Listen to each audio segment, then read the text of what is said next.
So give me the, because I think this is important. Give me at least the flow from your first film all the way to where you're getting ready to release number 9 in January of 2024. Give me the flow of the progress of your film titles. Well, I'm the guy that's been saying UFOs are real, burgeoning, and not going away for decades now. Warning the church about the coming great deception. So when Commander David Fravor came out in 2017 with his statement, I immediately wrote a book, UFO Disclosure, the 70-year-old cover-up exposed. And then I went back and I looked at the film that we did on UFOs.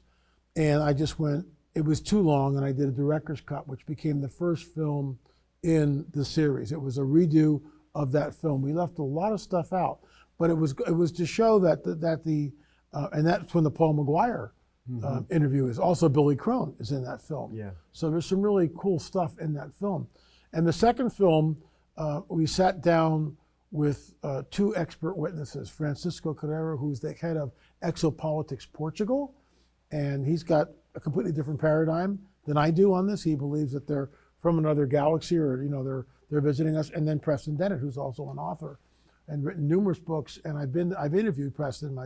Does he have a different perspective? Completely. He's New Age. Okay. He's the idea of that these are extraterrestrials from some but faraway with galaxy. a benign intention? No. Well, yeah, but eventually. Yeah. Eventually. Okay. Yeah. And so does Francisco. Wow. Really? But they don't know. And so I keep throwing it out.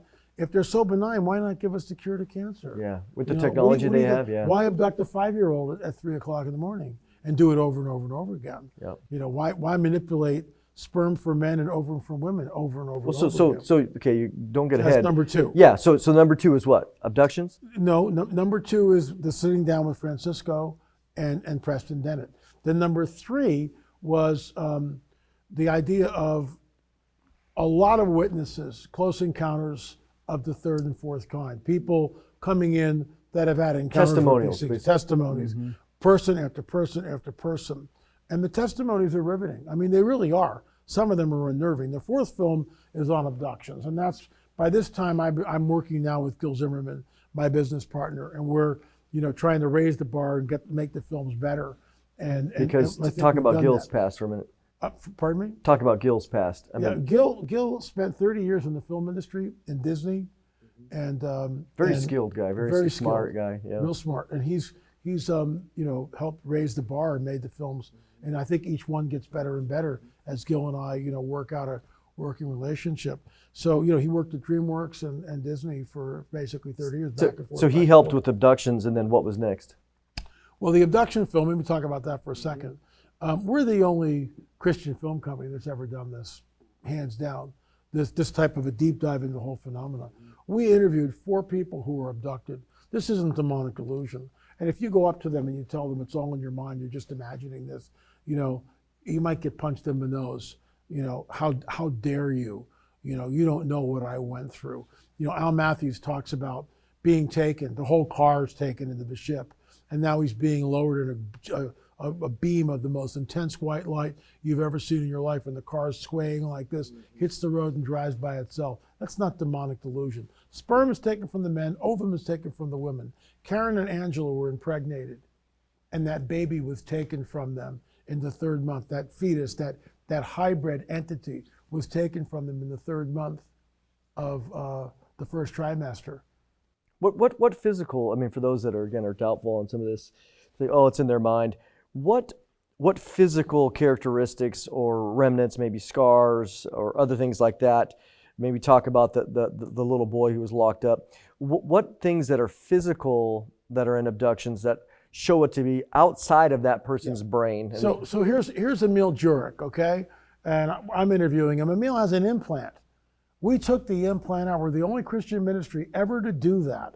And how many, Dr. Roger Lear, before he passed away, did 17. Our implant was number 16. And our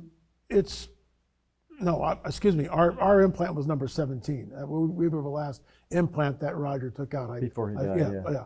So, Emil's not making this up. There was high strangeness in the operating room. The thing disappeared. We couldn't find that on the ultrasound. One prayer, spiritual warfare prayer to the Lord, all of a sudden the thing appears on the screen. Everybody goes, oh my gosh, what's that? There's physicality here. There's an implant. We took the implant out and we examined it under a scanning electron microscope at SEAL Lab in Los Angeles. It's made out of meteorite metal. So this is an implant into somebody who was abducted. Yeah. Yeah. Emil was abducted. And Emil talks about being abducted, being taken at 6 years old. And they would find him out on the lawn of his grandmother's house or his house. And the grandmother's house had a pool. They'd locked and put locks on the windows and the doors. Remember, he's only a little 5 or 6 years old. Because he was getting out, and so they were He like, was we're getting out. going to lock him in. We're going to lock him in. Mhm. And the next morning, they'd find him out on the lawn. So he looks right at the camera and he just goes, explain that to me. I mean, this man has been, been tortured by these entities. Yeah. And to go before him and said, hey, Emil, it's all in your mind. No, it's not all in your mind. Oh, that implant you had really didn't exist. Oh, there's no entry wound there. It's not an old bicycle accident. But there are well-meaning people in our community who insist that it's all delusion, but it's not delusion. Some of it can be. Certainly, they can certainly. implant images and false memories. I totally get that. And I'll give that over in a New York minute. But there's a physicality to it. And the physicality, just like the cattle mutilation, you're trying to tell me that's not real? Yeah. Please, the abductions are real. Karen is the tent pole, as Gil likes to call it, of film number 4 on abductions, and which we've been talking about. And Karen was taken numerous times. She had a handler. She learned to fly the ship.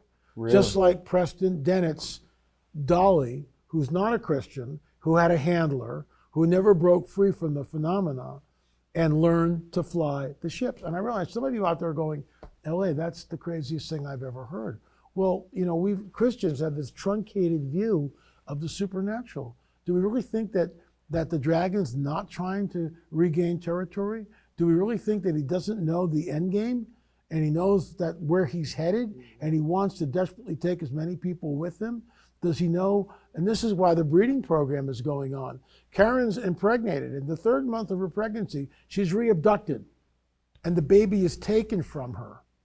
Okay? The child is taken from her. Where does that child go, number one? Number two, when she goes to the OBGYN. This is all medically documented. This is all medically documented. When she goes to the emergency room, are you sure you were pregnant? Yeah, well, you can talk to my OBGYN, talk to her. Yeah, with the blood test showing she's pregnant. The whole deal. Yep. So there's absolute physicality to this. There is a breeding program, Genesis 3:15. This is why it's paramount for us to understand the Genesis 3:15 narrative. And then finally, when you get to Daniel chapter 2, verse 43, their seed will mingle with the seed of men, but they will not cleave to them. So here's the kicker. We've talked about this in film number 6. So number 5 is on the crop circles. And again, we call it the secret language of the dragon, because it's all math. Yeah, it's pretty amazing. It's the crop circles. This isn't Doug and Dave out there. This isn't Doug and Dave. Not that there's never been false or fake. Of course there has been. But there's no way that, like the one that you showed in that film, which was great. I mean, it happened overnight. I mean, maybe even quicker than that no one's out there. So it does not, the fake crop circles cannot account. And then the crop circle that we show in the film, it was done in a field of standing corn 8 feet tall. How do you make a crop circle in a field of corn? You can't possibly in a short do period that. of time. Yeah, you can't do it. I mean, there's just no way you can do it. Show me. And to the level of that geometric precision and perfection. Unbelievable. So there's something certainly supernatural. That's what we're saying here is, here again, Jesus said it himself, that there's going to be, just like it was in the days when we have supernatural intervention in a real way, not just spiritual temptation. No. This is physical, this is supernatural intervention into humanity behind the scenes with the intention of deception and ultimately, what's the goal? It's the dragon's kingdom. He's trying to build his kingdom. We see that in Genesis 6. Right. And so at the end, as we approach the end of the age, prophetically, we expect the same level of intervention, trying to why? To build his kingdom, to resist the return of Jesus. Because Jesus is coming back to take what he purchased. Oh, yeah, and that's, I think it's soon, but I digress. So number 6 is the cattle mutilation film, the darkest film I've ever worked on. And at the end of the film, I'll give you the punchline. We believe that the reason why these cows are being mutilated, first of all, blood from a cow, bovine blood, can be used interchangeably in a human transfusion. Most people don't know that. So bovine blood and human blood can be used interchangeably. Where did you get that information? It's just go on the net. It's, okay. It's Just curious. It's absolutely approved. Okay. Yeah, I've checked, rechecked, and triple checked that. Sure. It's a known fact. I'm just saying that for people that want to go. Yeah, it's a known fact. So this, and I believe we're the first researchers to put this together on both sides of the aisle. Could be wrong, but that's what I believe. That what they're using the material from the cattle mutilations, they are creating artificial wombs for the hybrids to come into full maturity. So that hybrid child is taken, that hybrid entity is taken in the 3rd month of the woman's pregnancy. It can't live outside the womb. So it's placed in an artificial womb.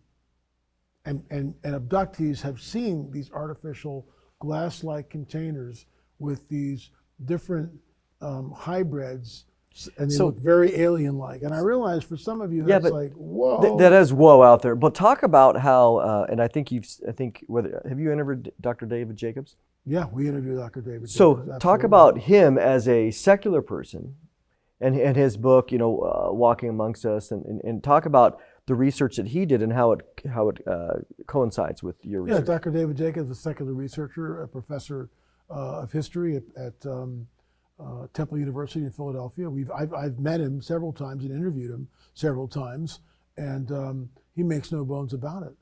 That at first, when he got into the phenomenon, he thought it was all delusional. He thought they were just making this stuff up.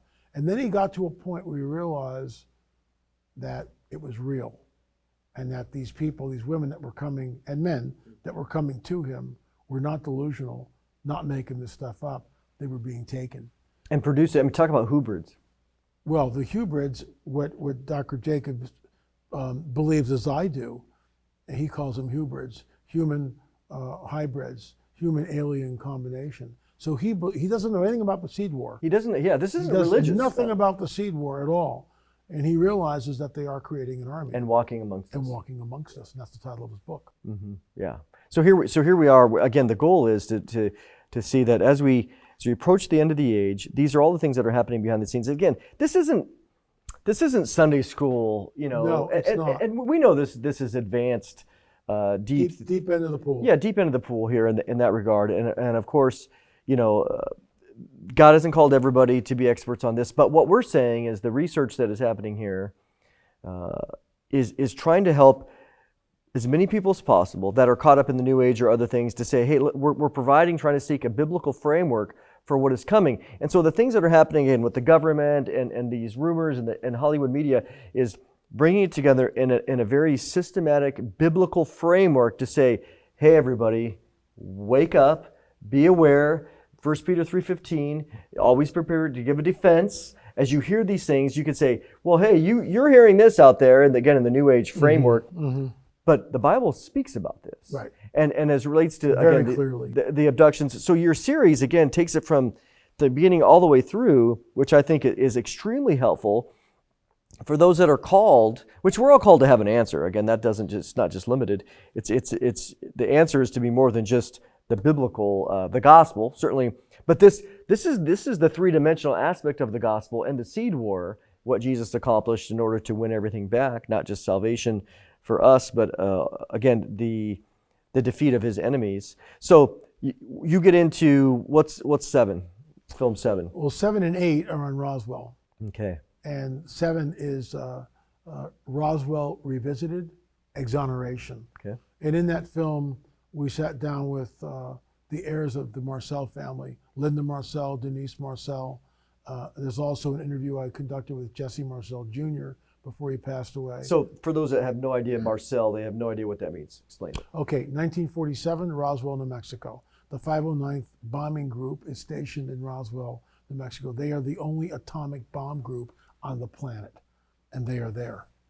And is this the same group that dropped the bombs? this is the same group that dropped the bomb in Nagasaki and Hiroshima. Okay. So they're the only. I mean, this is early. This is 47. Yeah, This is 47. they dropped the bombs in 45. So they're there, and there's outside of Roswell is open range for cattle. I mean, it's just miles and miles of range, open range. It's just barren. Yeah. It's unbelievable. And this rancher, Mac Brazel, comes into town, and he says something crashed out on my ranch. This is what it looks like. Because there's an Air Force base near, right? So he's thinking trying maybe to figure out maybe it's a from plane, the Air Force, okay. something like that. So the sheriff goes and calls up Marcel, who Jesse Marcel Sr. is the 509th Group, Army Group, intelligence officer, highly trained. He's a major at the time, Major Jesse Marcel Sr. He's highly trained, he knows what's out there, and he accompanies Mac Brazel out to the ranch. And he sees a debris field, which is 3 football fields long. It's huge. And he picks up some of the wreckage. He's never seen anything like it. Puts it in the box, several boxes, and brings it home and shows his wife and son, Jesse Marcel Jr. Yeah, so his 11-year-old son wakes him up. At 3 o'clock in the morning. Son, you want to see something cool? I mean, right? And you don't wake your wife up at 3 o'clock in the morning. No, okay? not for something dumb. No, unless something's going on. And he has it spread out on the kitchen floor and the kitchen table, and he says to his wife and son, look at this, because you might never see anything like it again. It's from something from another world. And he takes it back to the base. The Roswell Daily Paper runs an article, Army recovers crash. Do we know who let them know about the story? Was it him? Well, it's Marcel. Or was it the sheriff or the rancher maybe? What? That the rancher, Marcel Sr., maybe a sheriff, sharing that information with the local paper. Do we know? That would be Haut, H-A-U-T. Haut's the public relations guy. For the 509th. Okay, so he's the one official that said, hey, by the way, this is what happened. And he's collaborating with Jesse Marcel. At the time. Yeah. Early. Yeah. And so the headline comes out, Army recovers, crashed UFO, flying saucer. Yeah, flying this. Yeah. It's right there. 24 hours later, that story is redacted. And Gemma Ramey says excitement not justified. What does that mean? Army empties flying saucer. Well, what does that mean? And so Ramey gets a hold of Marcel Sr. and does a bait and switch. Arranges a press conference. Right, yeah. And Marcel trots in. He's a patsy. The cameras are going. Click, click, click. Flash bulbs. And in front of him is not the wreckage that he saw. There's a weather balloon there. And Marcel's holding the weather balloon, looking at Raymond like, you've got to be kidding me. Yeah, this is not what it is. This is not what, and we both know that. And we have a clip in the film that we got. And in that clip, it's Jesse Marcel Sr. back on the debris field for the first time. And he's talking very candidly about what happened. How much later? He's an old man. He's an old man. So he's he's out there explaining for the first time what he saw. Yeah. And he says this, but of course Gemma Ramey and I knew differently. And we stopped the film and we just font that, and we just let that sentence appears on the screen along with Jesse Marcel. Let that Sr. ruminate a little bit. But Ramey and I, Gemma Ramey and I knew differently, basically stating that they knew that this weather balloon was not the wreckers that they were brought in. So at the time, was there anything that leaked about? Obviously, there was physical stuff there of a craft. Was there any connection to biologics at that time, or bodies? There were 2 crash sites. There was a skip site. In other words, the UFO came in like this. It hit, and that's where it broke apart. Okay. And then it traveled another 15 to 17 miles to Corona, and that's where the bodies were. Oh, okay. Yeah. So there were bodies. There were bodies, absolutely. And they were once again. You got Glenn Dennis, who was the mortician in Roswell. Yeah. So who talked about getting the small caskets. He was dating this nurse who talked about seeing the bodies, and the stench was. Wait! You're going too fast. Okay. The small caskets. What in the world is that about? Well, because these entities that were. So who called? The Army, the Air Force, right? Called him the mortician. Calling Glenn Dennis, the mortician, going, "Hey, by the way, you got any small caskets?" And so he bought the caskets over. So he just gets a phone call. They're asking for small caskets. Why? Yeah, and he's just like, well, sure, okay, yeah, maybe I have and some remember for children. The Greys, the bodies that were recovered in the crash at Corona were the Greys, 3 to 4 feet. They're about the size of a 10-year-old child. We hear this over and over and over again. And so we show in our film this deathbed confession by Colonel Hill, who is at the end of his life. He's approaching 90 years old. He's got about a month to live. It's a deathbed confession, a month to live.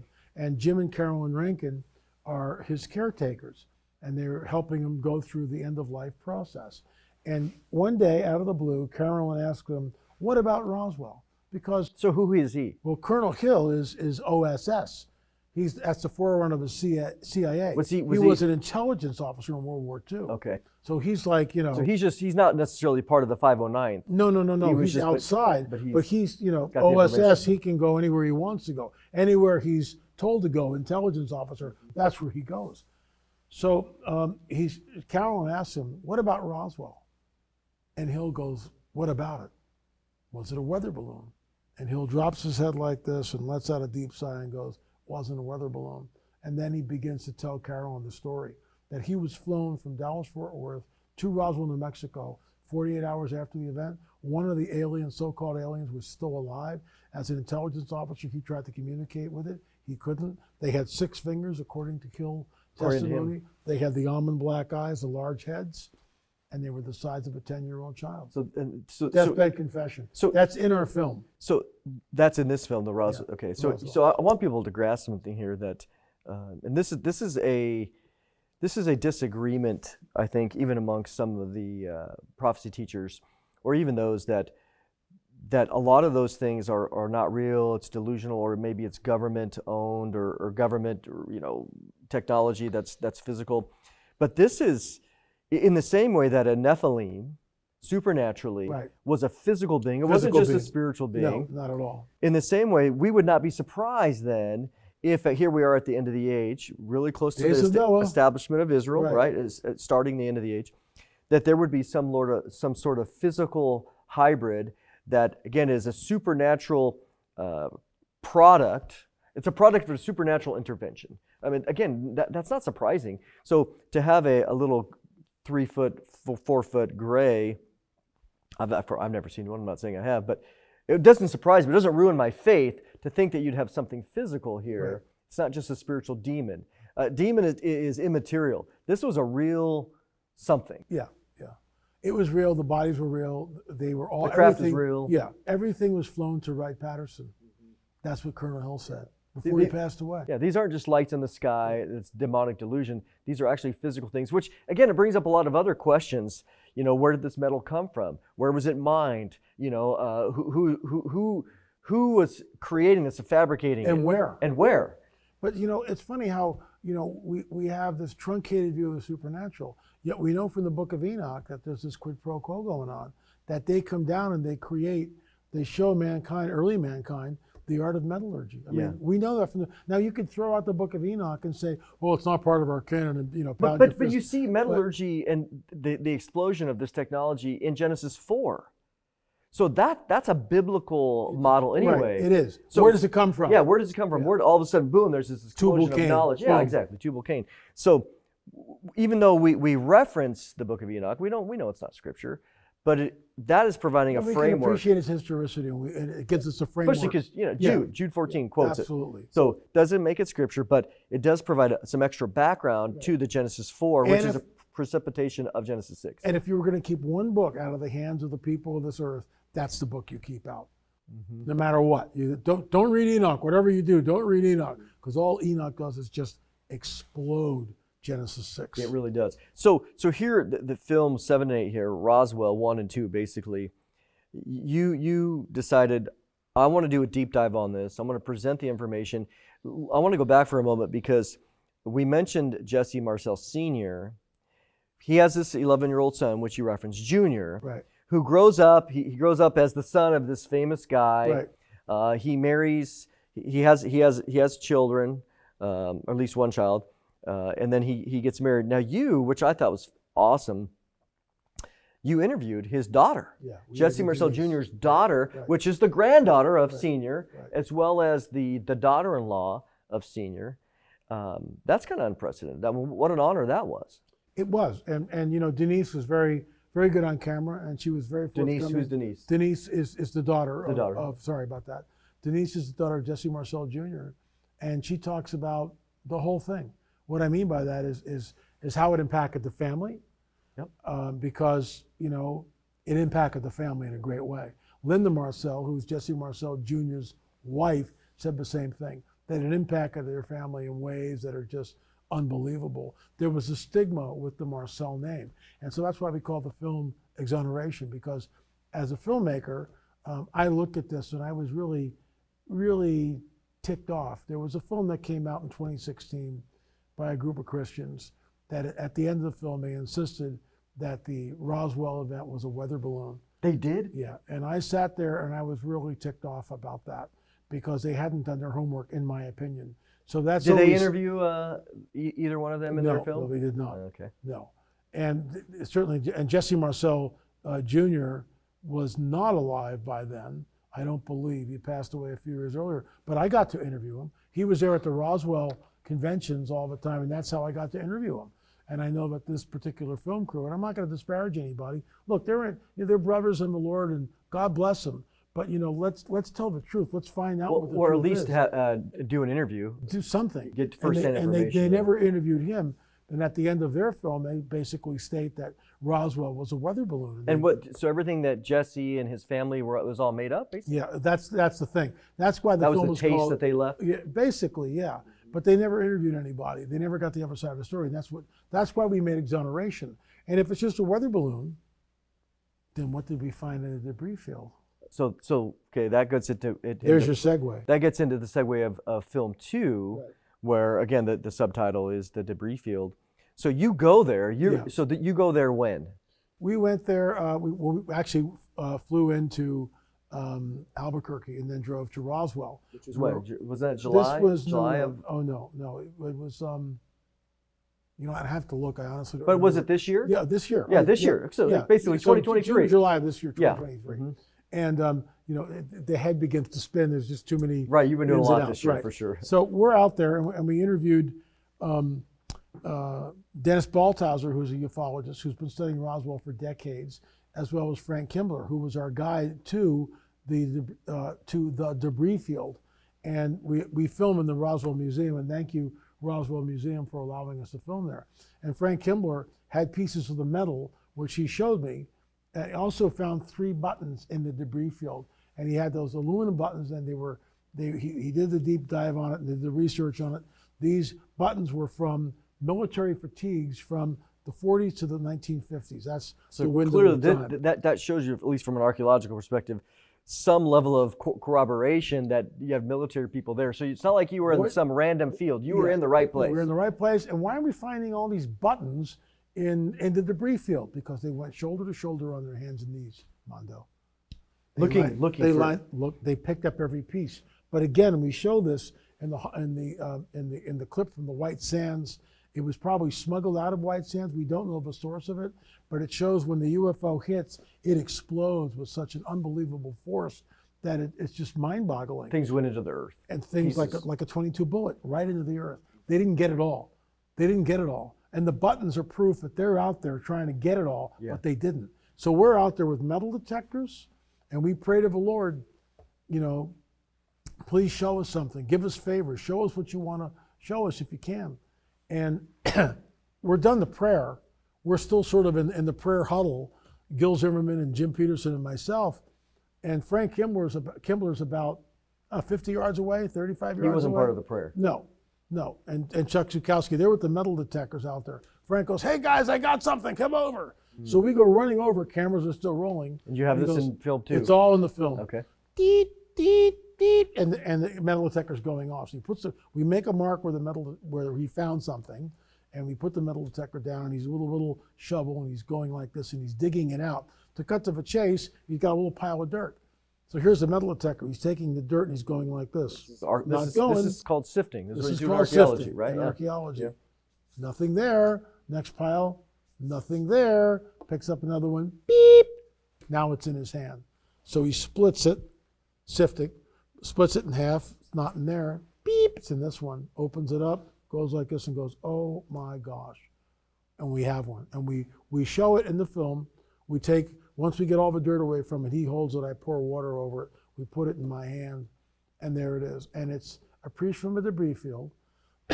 It's from a craft from another world. So, what if it's just a piece of a plow or something? Get that. And that's what the naysayers will say. So how do you? But we went and we had the metal tested because that's what we do. Sure. As armchair scientists, we, sit there and just, Criticize well, that. maybe it is. No, we got the metal tested. You got the because metal that's tested. just like our DNA evidence that you and I went. Yep. We go down there. This isn't pseudoscience, folks. This is Mondo and I in Peru, complete with lab suits, going zzz, and taking fresh powder from the foramen magnum, dumping it in, and tagging and bagging it, and then sending it off to 3 different labs. That's hardcore science. We're not pseudoscience. So we find the metal, and it's amazing because it's folded in on itself. It's unlike anything I've ever seen. It shows, just from a naked eye, you can see something traumatic has happened here. And the metallurgy was tested. The closest thing that comes to it is a aluminum alloy from a 6000 series, okay? But it's not a match. And it was tested in 2 different labs. We found 2 pieces of metal. 2 different labs, 6000 series, but it's a metal alloy that's unknown on this planet. Wow. So let's kind of bring this all together because we're running out of time here. So let's transition to your final film, which again is out next month. It'll be finished in December. What It'll is the come out in truth? January. What is the truth? So here, let's bring this back to somebody listening, and they're intrigued, but maybe they've just caught the title. Give the spiritual application here. I mean, your goal isn't just to exonerate people. It is to point people to the gospel. So kind of do that for us as it relates to what is the truth, number 9, and then to the gospel message. What is the truth sits down with people like Nick Pope, Nick Redford, George Norrie, all on the other side of the aisle, as it were, and others. And then we've got Josh Peck and Derek Gilbert and Gonzi Shimura and yours truly, Mondo Gonzalez and Gary Stearman and others. There's a whole bunch of people, and it's very staccato-like. We go from Nick Pope to Nick Redford to, let's say, Derek or Josh or myself or whatever. And we leave it up to the people to decide what is the truth. What are we saying here? We can't disparage anyone who doesn't believe in the biblical prophetic narrative. No, that's not the goal. And that's not what we're trying to do. So we let people say and speak their truth. What is their truth? But what is the truth? And our truth is based on the biblical prophetic narrative. And we give Gary Stearman, elder brother, the last word. And you're sort of second right up to him. And then I'll close it in some way that doesn't, lean the thing over to our side. We believe that this is biblical. Yeah, and we're not going to apologize for that. I mean, no, not at all. We believe that this dovetails right into Jesus' own words, that even the elect would be deceived, that men think for fear was coming upon the earth, that Satan comes with all signs and lying wonders. We know that these are warnings by Jesus and Paul. We are here in the window of time. This is what's manifesting. There are only 2 paradigms. One is that these are extraterrestrials. The other one is that these are interdimensional with a very nefarious agenda. And I think we have shown, without a shadow of a doubt, in all 9 films, which will be available in 1 box set as soon as at some point in time next year, but not this year. They'll all be available on our streaming site, streaming.lamarzulli.net. And of course, you can buy them at Prophecy Watchers too. Yeah. So, I think we're going to carry. We're going to carry your streaming stuff too soon. Yeah. So you can get it on both sides. But we need to do this because we're the only Christian ministry that I'm aware of, 9 films that really does a deep dive on the phenomena from a biblical viewpoint, biblical worldview. Well, I think that this is the coming great deception. Yeah, as we wrap this up, I mean, what we know is, again, thinking about going, you and I for a lot of years in archaeological stuff, is that the goal is to get the real data out there. The data's out there. The data is true. Now, again, you're going to have secular people interpret that data in their way, whatever. But for us, first of all, the data is there. Then we're going to interpret it through a biblical framework, which coincides with what you just said, that as we approach the end of the age, there's going to be this supernatural intervention with the goal of deception, just like Genesis 6. And so, as you're listening, keep an eye out. Check our website, LA's website. All this information is there. It'll equip you. It'll equip the person to understand what's coming. And we expect more. We expect more over the next however long it is, which is like we've been seeing over the last couple of years. More stuff coming out of the government. Again, they're going to have their own perspective too, but the data's there. So, variety of interpretations, but we want to provide to you, again, a spiritual answer to what we're seeing, and also to be able to have real conversations with people, because they're going to be watching Tucker. They're going to be watching the government meetings, the congressional hearings. And we want them to say, hey, don't be caught off guard. don't be so blinded. You could be in the church. We love the church, but many times people in the church aren't equipped, and that's the goal, is to equip people. It's to equip people and warn people of the coming great deception, because that's a phrase I coined in 1998, like we said earlier, and I truly believe this is it. This is the coming great deception. Men faint from fear for what is coming upon the earth. Yeah. But we go up, they show up. Yeah. We go up, they come down. Yeah, here we are again, and we've talked about that in the context as it relates. Billy and I had a conversation on a previous podcast about what that looks like for explaining away the rapture. That's a whole nother one. But LA, appreciate your time. Thank you, Mondo. Always great to be here. Yep, the Week in Bible Prophecy. Here we are. Continue to come back to us. We're gonna be here until the Lord comes, and to share about all that's happening. So, if again join us in Orlando, OrlandoProphecySummit.com. LA will be there talking about, again, this as relates to all the things that are happening, really up to speed. So appreciate you listening this week, and catch us next time.